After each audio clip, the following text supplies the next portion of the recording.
তুমি? আমাকে চিনতে পারবি? বিমানে ভোলা বয়সের কন্যা সেই পদ্মা। পদ্মা?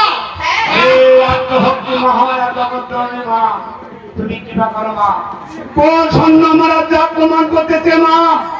এই আত্মা ভাই আমরা এই রাজ্যে সারি আমরা অন্য রাজ্যে চলে যাচ্ছি মা। সেই জন্য তো আমি ছুটে চলে এসেছি বাচ্চা তোমাদের বিপদ থেকে।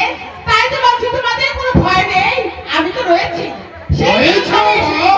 তবে শোনো হর্ষদ মণ্ডল, তোমরা পালাও কিসের ডরে? বিবাহ দিতে চলেছে চাঁদ সদাগরে। হর্ষদ মণ্ডল ওই বারটাও তো গায়ে হোক বল উড়িয়ে যে মানে প্রতিটি চাঁদের বহুদল।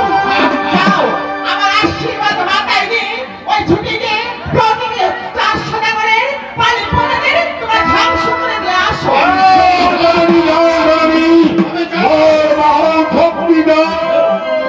আশীর্বাদ করতে হর্ষদ মণ্ডল, তোমরা যুদ্ধে জয়ী হয়ে ফিরে এসো বাচ্চা। বেশ, মা যখন আমাকে আদেশ করেছে তাই তো। আমাকে পালন করতেই হবে। এভাবে হোক অক্ষরে অক্ষরে আমরা পালন করবো। এবার দেখে নেব চার সদাগর তোর বাহ দেব তোর ভক্তি।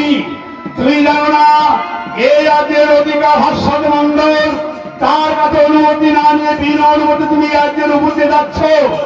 এবার ঝাঁপিয়ে বলবো তোমার কাছে হর্ষদ মণ্ডলের তুমি বাহকে শক্তি তুমি জানো না। এবার দেখে নেব চার সদাগর।